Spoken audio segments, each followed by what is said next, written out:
Jack Doherty, a name that's become increasingly synonymous with chaos in the online streaming world, is now at the center of a spiraling downfall that's playing out in real time. Known for his brash behavior, public confrontations, and a seemingly unshakable sense of entitlement, Doherty has long been criticized for crossing the line with both fans and strangers alike. His rise to notoriety came not just from traditional content creation, but from unfiltered, often inflammatory IRL streams that showcased reckless stunts and questionable interactions. Accusations have long swirled around his name, ranging from orchestrating cryptocurrency rug pulls to exploiting personal relationships for views. And yet, for years, he seemed untouchable, bolstered by a devoted fan base and large income that allowed him to flaunt a flashy lifestyle online. But those days appear to be fading fast. Now, the same community that once lifted him up is beginning to watch with a morbid fascination as he descends into what many are calling a live crash out of epic proportions. Once perceived as a digital provocateur skating by on charisma and chaos, Doherty is now facing the cold reality of consequences, financial, emotional, and reputational. What was once entertaining to some is now disturbing to many, as Jack's empire of ego begins to crumble. Jack Doherty's now infamous relationship with influencer McKinley was once positioned as the ultimate content creator power couple. Over the course of 2 years, they lived an aspirational lifestyle many viewers envied, from exotic trips and designer wardrobes to purchasing a house together and seemingly building an empire on OnlyFans. Doherty didn't just date McKinley, he launched her. By his own admission, he invested time, money, and his own platform to turn her into a digital millionaire, collecting residuals while she gained clout and credibility. The lines between personal affection and business partnership blurred dramatically, with Jack often referring to her as his muse and collaborator in the same breath. At one point, he even claimed to have spent more on McKinley than he had on his own mother, painting the picture of a man fully consumed by this relationship. Yet behind the curated thumbnails and flashy reels, there were signs of imbalance. Jack's need to control the relationship, from sleeping schedules to content appearances, hinted at deeper insecurities and growing resentment. While she appeared to blossom under the spotlight, his tone over time began to shift from adoration to frustration, setting the stage for what would eventually become a very public and painful unraveling of their relationship. The beginning of Jack Doherty's implosion didn't come from a dramatic scandal or third-party betrayal. It came from something as mundane as an argument over waking up early.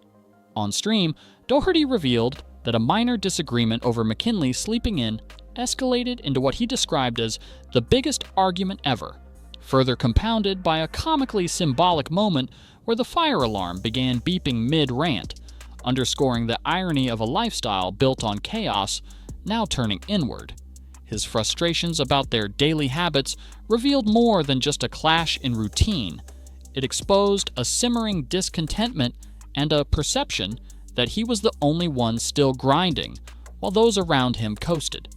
He lamented about sacrifices, discipline, and losing control, delivering monologues more appropriate for a workplace evaluation than a relationship talk. These cracks weren't just in their communication, they represented a full-on collapse of the power dynamic Jack once believed he controlled.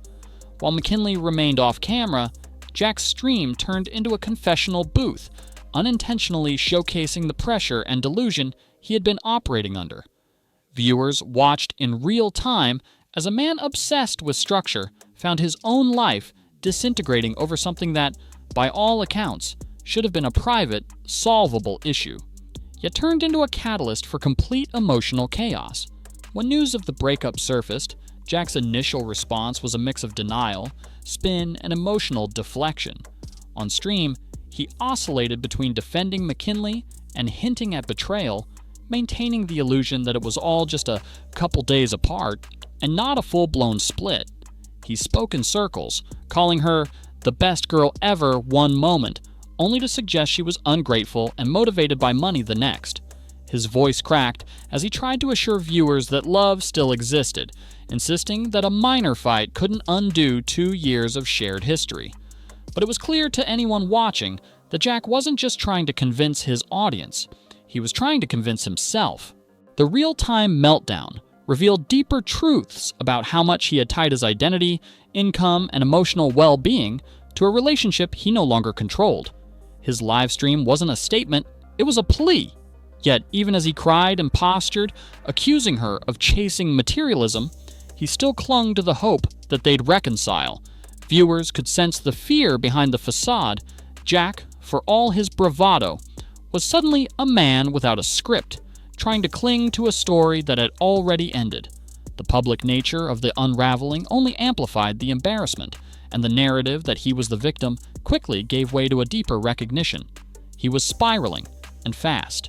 Any illusions Jack held about salvaging the relationship were shattered when McKinley returned to their shared home, not to talk or reconcile, but with law enforcement in tow. The sight of police escorting her as she collected her belongings marked a sobering moment in an otherwise melodramatic saga. Jack's reaction was one of disbelief and rage, questioning why she would call the cops before even speaking to him. As he paced on stream, repeating phrases like, "Are you serious?" and "This can't be real," the magnitude of the breakup hit home, not just emotionally, but logistically. She wasn't bluffing. She took her things, her car, even changed her passwords across their shared platforms, leaving him with the digital equivalent of a locked-out life. Jack attempted to reassert power by claiming ownership of the home, contradicting earlier statements that they had purchased it together. His behavior grew erratic, at times hostile, as he tried to prevent her from re-entering. Meanwhile, her calm, composed demeanor and the fact she brought backup highlighted the imbalance and fear she might have been living with. For many viewers, this was the moment the storyline turned. Jack was no longer a jilted lover or a man caught in a breakup. He became an example of how entitlement, control, and unchecked ego can weaponize relationships, turning emotional fallout into a battleground. What followed was a live stream that could only be described as emotional freefall. Jack, visibly distraught, began recounting the 2 years he spent building McKinley, claiming he had invested hundreds of thousands into her lifestyle, stopped working with other women to keep her happy, and shaped her into a millionaire. He lamented that he had done more for her than for his own family, implying a sense of betrayal not just emotionally, but existentially. His world, by his own admission, revolved around her. And now, as he sat alone in their house, watching her walk out with the police, the weight of that reality became unbearable. His narrative turned darker. Accusations of using him for money, changing passwords behind his back, and plotting for months painted her as a cold strategist while he played the role of the naive benefactor. But to many viewers, what stood out wasn't the content of what he said, it was how he said it. Desperate, erratic, and wildly self-centered, his stream became less about truth and more about unraveling. This wasn't damage control, it was damage on display. The image of a once confident influencer, reduced to pacing, yelling, and spiraling alone on camera, marked one of the most surreal and unsettling moments in recent streaming history. In the aftermath of the split, Jack's behavior only grew more concerning.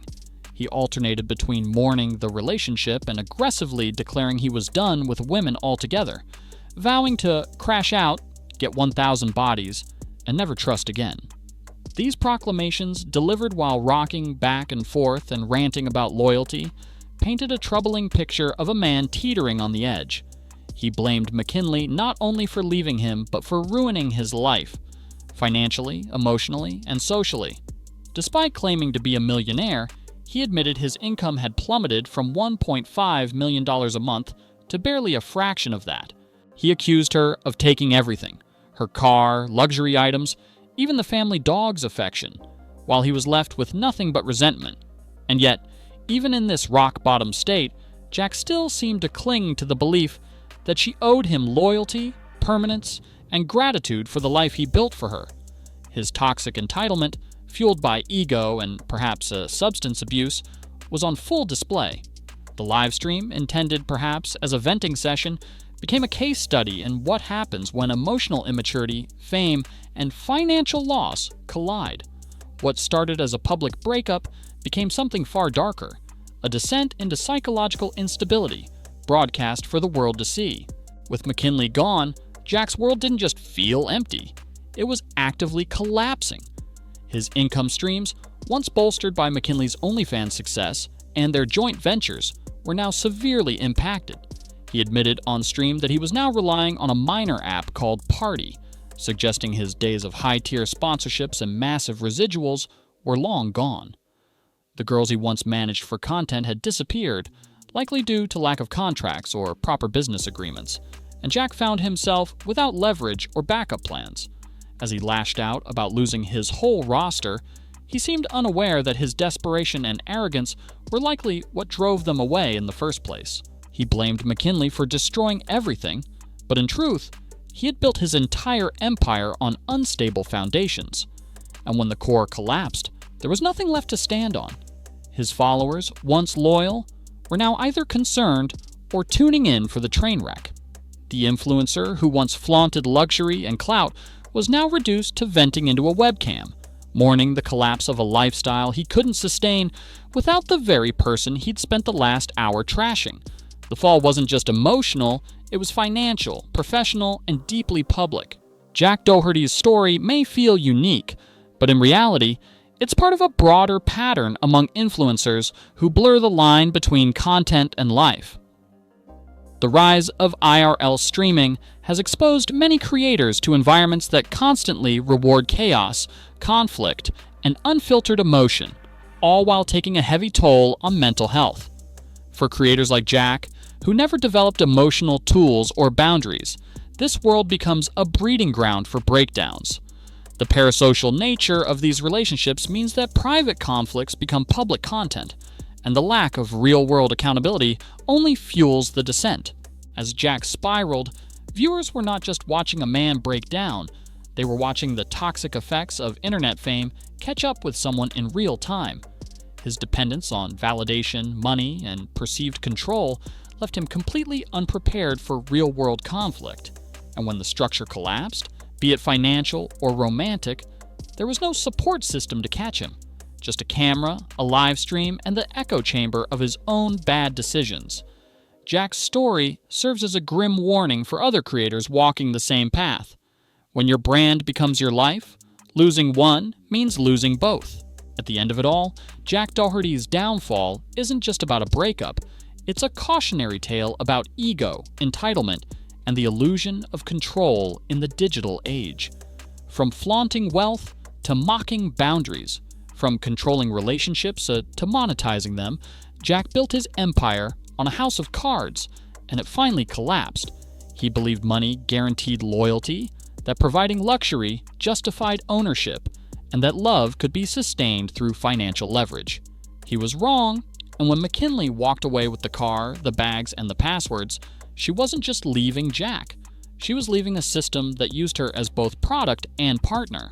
The man who once thought he held all the cards now finds himself alone, stripped of influence, love, and income. It's poetic in a twisted way. The same audience that once cheered his stunts now watches his collapse. For those still tuning in, it's no longer entertainment. It's a slow-motion car crash you can't look away from. And for Jack, it's a brutal lesson that not even millions can protect you from the consequences of your own ego.